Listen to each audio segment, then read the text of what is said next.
Bullying is suspected in a tragic double suicide at a slumber party. Sexting bullying is cited in a local teen suicide. It was reported that a 13-year-old girl was relentlessly bullied at her school. A boy beaten by school bullies was taken to the emergency. 3 students were found dead in the cafeteria and shot by Cell phone-based cyberbullying leads to a tragic teen suicide.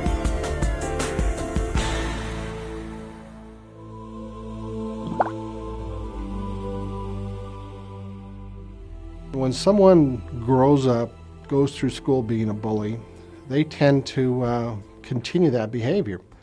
And it affects their marriages, it turns into domestic violence, it affects their relationships with their work. It always seems that they have some issue within themselves is why they're bullying another child. A lot of the time, the bullies were bullied themselves. It'd be an older sibling or a parent, and it was their time to maybe let out that negative energy that they were receiving at home.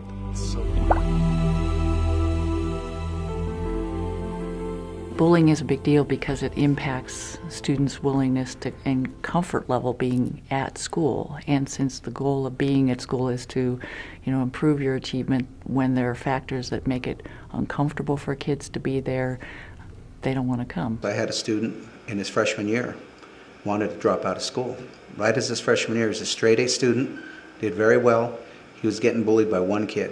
One kid was bullying him, because of that he wanted to drop out of school. Now people are really starting to see the impact of bullying, what it has on our youth and our society. They decide that harming themselves or killing themselves is really the only way out of the problem. Kids are committing suicide because they're getting bullied. Once I started public school, they were making fun of me because I always wore skirts, and it was wintertime, and they would just be like, "Why are you wearing a skirt? It's cold outside. Put on pants." And one time there was a group of people who came up to me, and they grabbed my books out of my hand and they threw them down, and they were like, "Where's your God now?" And it just felt awful. For Halloween, I didn't know what to dress up as, so I was an emo person. And that started jokes about me slitting my wrists and how depressed I was. And I'd walk by and they'd pretend to slit their wrists. And there was no one I could talk to, in my class. My friends were turned against me. Everyone else was turned against me. And so I just lived with it. Being the one person left out it's like almost like no one can stand to be near you. It's that feeling like you're alone. I've had experience based on my size and my race, because people used to call me burnt toast and they'll push me around. They'll make fun of me because I don't live in like the rich neighborhoods or something. And because I used to be very kind of lean and I gained a lot of weight, so they used to call me fat. It makes me feel very insecure about myself. It makes me feel like I'm not very good enough. And it also makes me a little antisocial. I can't really talk to my friends like I used to. It kind of feels like I'm in a bottomless pit. There's no way for me to get out. I was always made fun of for being ugly.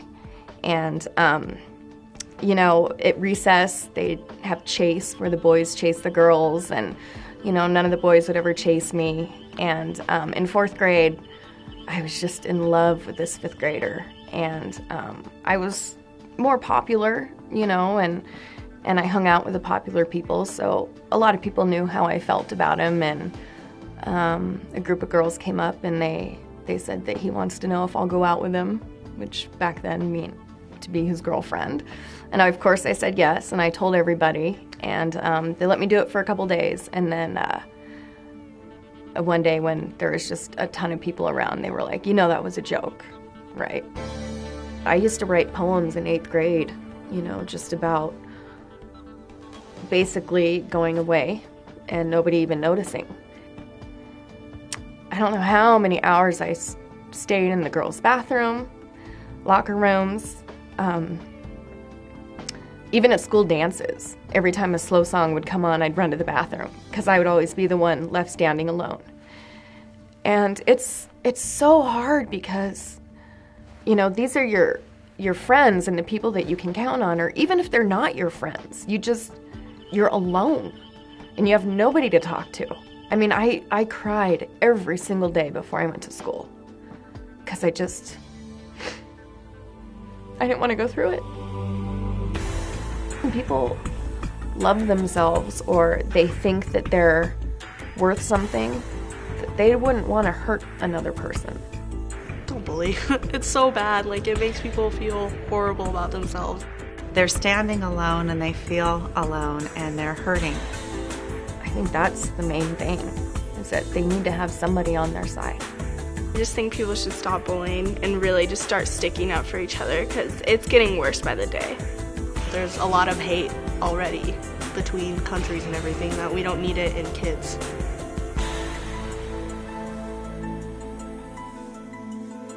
We have to all stand up, young adults and adults alike, and say that's not right. You can tell the bullies to stop bullying all you want, but it's when their peers, when the group of people that they're around and that they feel comfortable with start to tell them that it really has a huge effect. And I know by them taking a stand, sometimes it's difficult for them because then they could become the object of bullying, but they have to take a stand. And getting like a pack at the school is that we're not going to tolerate this in our school. It's okay to step up if someone's being victimized by bullying. The role of the bystander is the most powerful role there is, because the bystanders are the majority. And there's no room for any of this to occur if everybody's on the same page. And anybody that steps out of line is going to have a lot of angry people that are not going to accept that. You get into those situations that it does take a lot of courage, but it's the right thing to do. That, in my eyes, they're a hero. They're a hero. They're a hero because they've stopped it. Well, secret witness exists so that people can anonymously report things that they're concerned about. We have posters throughout the school, classrooms. You know, they can text the number, they can call the number, and it can be a friend of somebody, it can be someone who witnessed something, and it can be the person that's the victim. The person answering the phone does not ever ask who the person is. They just ask about the information that the person wants to give as to what school, who the person involved is, and a lot of times who the suspect is. When the text comes into our office, it's scrambled. We don't know who it came from. We'll do everything in our powers to protect them and to eliminate the problems. If there are students who are being bullied right now, who are worried about reporting it and worried about ratting someone out, the reality is that by doing nothing, it's probably the best guarantee that that bullying is going to continue. There's kids now who can do great acts, heroism acts, by going to secret witness, calling us, and it is 100% anonymous.